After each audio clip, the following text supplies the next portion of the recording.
శివలింగం ఉంది ఇక్కడ. శివలింగం పైన శ్రీచక్రం ఉంటుంది. వెనకాల అమ్మవారు పార్వతీదేవి కూర్చొని ఉన్నారు. పక్కనే వినాయకుడు ఉన్నారు. ఈ ముగ్గురు ఆసీనులై ఉన్న మండప స్తంభాలను రుద్రాక్షలతో అలంకరించారు.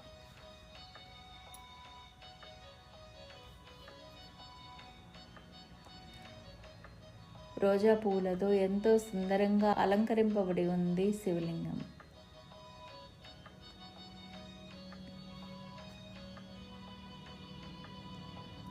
స్తంభంలో పైన చెక్కి ఉన్న గురువు చింతామణి స్వామి, మొదటి పీఠాధిపతి.